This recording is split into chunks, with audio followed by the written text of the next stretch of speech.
યજ્ઞમાં ખૂબ જ વ્યસ્ત હતો. યજ્ઞ સિવાય એની નજરમાં કાંઈ હતું નહીં. શા માટે? તો કે યજ્ઞ કરે તો એમાં બ્રાહ્મણો જોઈ. હવે બ્રાહ્મણોનું કામ જૂના કાળમાં શું હતું? તો કે વેદ ભણવા અને વેદને ભણાવવા. લોકો જેની પાસે વેદના વિચારો નથી એની પાસે વેદો લઈ જવાના અને પોતે વેદો ભણવા. તો બલિએ નક્કી કર્યું કે વેદના વિચારો, ઉપનિષદના વિચારો, ગીતાના વિચારો જો સમાજમાં જાય તો સમાજના લોકો દેવી બનશે ને. અને દેવી બને અથવા આવી રીતના શક્તિશાળી અથવા જ્ઞાની બને તો મારી સામે આવી રીતનો પોકારે. પણ એવા બધાને એવા શું કહેવાય, જ્ઞાન એની પાસે પહોંચે જ નહીં. એના માટે પાયાનું કામ શું કરવાનું? તો કે બ્રાહ્મણોને યજ્ઞમાં રોકી દો, મોટી મોટી દક્ષિણાઓ આપો અને બ્રાહ્મણને કહેવાનું કે તમારે આ નગરમાંથી બહાર ક્યાંય જવાનું નથી. તમારે સવારે ઉઠી અને સ્વા કરી અને બપોરે તમને સરસ મજાનું જમાડી સાંજે ઘરે જાશો ત્યારે તગડા જેવી તમને ફી આપીશ. તમારે શું થઈ બીજું? શું કે તમને જે માગો એના કરતા દોઢી ફી હું તમને આપીશ. તો બ્રાહ્મણો કે આનાથી ઉત્તમ તો એકય નહીં. ક્યાંય જાવું નહીં, જંગલમાં તડકો ખાવો નહીં, કોઈની પાસે બેસવું નહીં, મગજમારી વેદની કરવી નહીં, અને ઘરે બેઠા જો આવી તગડી આવી દક્ષિણા જો મળતી હોય તો અમારે ક્યાંય જવાની જરૂર નથી. એનો અર્થ એવો થયો કે બલિ રાજા યજ્ઞની અંદર વ્યસ્ત હતો.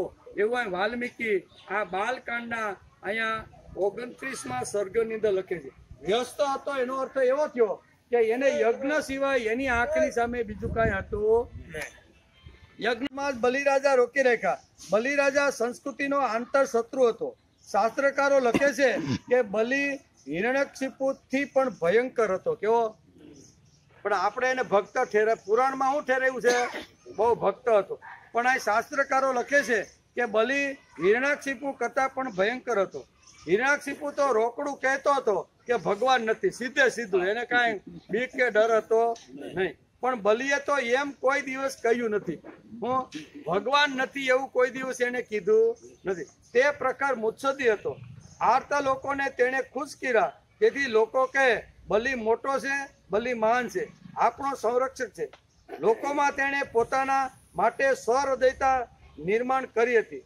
તેણે લોકોની પ્રતિષ્ઠા વધારી, માન સન્માન, શાલ ઓઢાડી, વર્ષાસન આપ્યા અને ફૂલહાર કરીને પોતાના બનાવી. શું કર્યું? બીજું એને કાંઈ કર્યું નહીં. કે લોકોને આપણે પોતાના બનાવી નાખો છું. કે લોકો આપણી વિરુદ્ધમાં ઊભા ન રહીએ તો એના માટે શું કરવાનું?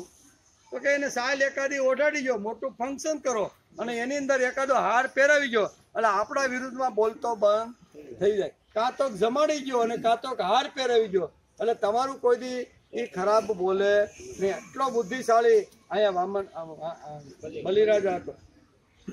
મોટા મોટા લોકોને માન સન્માન આપી ધીમે ધીમે રાજ્ય દરબારની મહત્તાની જગ્યાએ ઉપર અસુરોને જડવાદીઓને બેહાડી દીધા. શું કર્યું?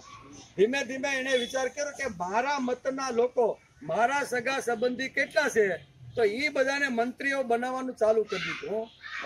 જે શક્તિશાળી જે ક્ષત્રિયો હતા, હકીકતે ક્ષત્રિય ને આવી રીતની સત્તા હાથમાં સોંપવી જોઈએ. સંરક્ષણ જે આખું જે ખાતું છે કોને આપવું જોઈએ? તો કે ક્ષત્રિયના હાથની અંદર આ સંરક્ષણ આ ખાતું આપવું જોઈએ. પણ એને શું કર્યું કે અમારા કુટુંબમાં, અમારા સગા સંબંધીમાં અને મને જ માનવા વાળા અને મારી જ વિચારધારાને જે પકડીને બેઠા છે એવા લોકોને બોલાવી અને જ્યાં મહત્વના જે રાજ્યમાં હોદ્દા હતા ને એ બધા હોદ્દા ઉપર સગા સંબંધીને બેહાડી ક્ષત્રિયોને ખલાસ કરી નાખ્યા. હું ક્ષત્રિયો જે સંરક્ષણ કરવાની તાકાત ધરાવતા હતા એમાં એક પણ ક્ષત્રિયને એને સત્તાની ખુરશી અથવા મંત્રી પદ આપ્યું નહીં. એવું અહીંયા આપણા શાસ્ત્રમાં લખ્યું છે. અને તેથી ઈશ્વરવાદી બ્રાહ્મણો પણ રાજ્યમાંથી નીકળી ગયા. બંને લોકો જે ઈશ્વરને માનતા હતા તે બ્રાહ્મણો અને ઈશ્વરવાદી જે ક્ષત્રિય હતા એ બંનેને આ રાજ્યમાંથી બહાર કાઢી થોડોક આમ ઊંચું માથું કરે એમ લાગે કે હવે આ કાંઈ પૈસાથી કાંઈ લાલચથી કાંઈ આપણા પક્ષમાં આવતો નથી તો એને બહાર કાઢી મૂકે. અને કોઈ ઊંચું માથું કરે અને કોઈ પ્રલોભન આપીને જો આપણામાં આવી જતો હોય તો એને ધન આપી દે, એકાદો જમીનનો ટુકડો આપી દે, એકાદો પ્લોટ આપી દે, કાંઈક કરી દે. હું આજની જેમ આજનું જે છે ને ચિત્ર એવું ચિત્ર એ કાળમાં હતું. અને ઈશ્વરવાદી ક્ષત્રિય કોમને રાજ્ય કારભારમાંથી ફેંકી દીધા. અને તેથી ઈશ્વરવાદી બ્રાહ્મણો પણ રાજ્યમાંથી નીકળી ગયા. બાકીના બ્રાહ્મણોને જડવાદી બનાવી યજ્ઞમાં જ રોકી રાખ્યા કે જેથી વૈદિક સંસ્કૃતિનો ભારતીય સંસ્કૃતિનો પ્રચાર થઈ શકે નહીં. યજ્ઞમાં વિત્ત ખેંચી લીધું અને જેમ કથા વાર્તા કરીને લોકો પૈસા ખેંચી લે છે મંદિર બાંધવા માટે, સમાજમાં કાંઈ ઉપયોગી આવતું નથી. એવું જ અહીંયા બલિરાજા કરતો હતો. એ જોયું કે મારી આગળની જે પેઢીઓ છે ને એ પેઢીઓ પ્રમાણે જો હું કરીશ ને તો કદાચ બીજો નરસિંહ ઊભો થાય અને મને જેમ થાંભલામાં જેમ એને સીરો એમ મને સીરી નાખે. મારે એના કરતાં ભયંકર કામ કરવું છે પણ લોકોને હું હારો લાગુ ને એવી રીતનું કરવાનું છે. તેથી કહે છે કથા વાર્તા કરી યજ્ઞ કરી અને પોતાના તરફ ખેંચવાનો પ્રયત્ન કર્યો. સાંસ્કૃતિક પ્રચાર અને સાંસ્કૃતિક વિકાસના કાર્યમાંથી બ્રાહ્મણોને દૂર કર્યા અને તેમને ખોટે રસ્તે રોકી રાખ્યા. પરિણામે બ્રાહ્મણો પણ ખોટા દાન લેતા અને પેટ પંપાળી અને શાંતિથી સ્વા કરતા બેઠા. બરાબર ને? એ પણ રાજાને ગોળી પાતા કે આટલી દક્ષિણા તો હાલે નહીં. કેટલા સમયથી મહિનાથી અમે યજ્ઞ કરી છે તો તમારે આટલી દક્ષિણા તો તમારે આપવી જોઈએ એમ કરી અને રાજાને પણ આ બ્રાહ્મણો આવી રીતના વધારે દક્ષિણા લેતા અને પછી લાડવા ખાય અને પેટ ઉપર હાથ ફેરવી અને પછોડી ખંભે નાખી અને સ્વા કરતા હતા. બલિરાજાએ યજ્ઞમાં રોકાયેલા બ્રાહ્મણોને આ ટેવ પાડી દીધી. બ્રાહ્મણોને કર્મમાંથી ચ્યુત કર્યા. સંસ્કૃતિ શું, નિષ્ઠા શું, લોકોને ભણાવવાનું શું, લોકોને સમજાવવાનું શું, આ માથાકૂટમાં બ્રાહ્મણો પડ્યા નહીં કે ટક કરવી એના કરતાં દક્ષિણા હારી મળે છે. ખાલી સ્વા કરવું એટલું જ ને, 2-3 કલાક બેવાનું. તો આ બધા બ્રાહ્મણો યજ્ઞની અંદર રોકાઈ ગયા. બ્રાહ્મણોને આ જાણવાની દરકાર જ ન રહી. પોતે કાંઈ સમજી શકે નહીં અને બીજાને સમજાવી શકે નહીં. ફક્ત ને ફક્ત દક્ષિણાના ઓડકાર લેતા રહ્યા અને દિવસે દિવસે શર્મિંદા થતા ગયા. સત્તા ઉપર આવ્યા પછી બલિરાજાએ 10 વર્ષમાં તો આખું વાતાવરણ બદલી નાખ્યું. બ્રાહ્મણ હતી એ 3 વાત પોતે અહીંયા પોતાના હસ્તગત કરી લીધી 10 વર્ષની અંદર. સત્તા ઉપર આવ્યા પછી બલિરાજાએ 10 વર્ષમાં તો આખું વાતાવરણ બદલી કાઢ્યું. ક્ષત્રિયો ગયા, ઈશ્વરવાદી વેશ્યો ગયા અને મોટી દક્ષિણા લેવાની ટેવ પાડી બ્રાહ્મણોને દુબળા પાડ્યા. બ્રાહ્મણોને લાચાર દિનહીન બનાવી તેમનું બ્રાહ્મણત્વ બલિએ હણી નાખ્યું.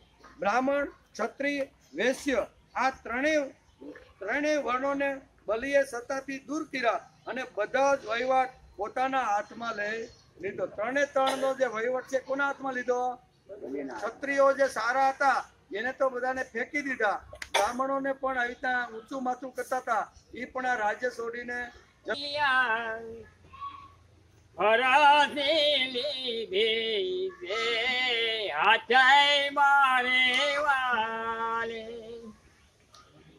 એક વેશ પારા પૃથ્વીના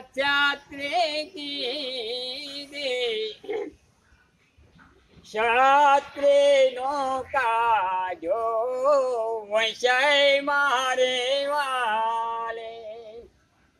7મે અવતારે રઘુરામ અવતરિયા. સમુદ્રમાં બાંધે પાજય મારે વાલે. રાજા રાવણ ને રણ મારો વિવેક ને સોચાય રાજય મારે વાલે. 8મે અવતારે નંદ ઘેરે કાન અવતરિયા. ગોકુળમાં સારે ગાય મારે વાલે. માસે પૂતના વાલે પ્રાણ જો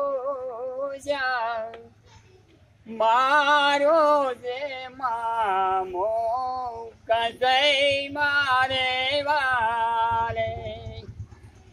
9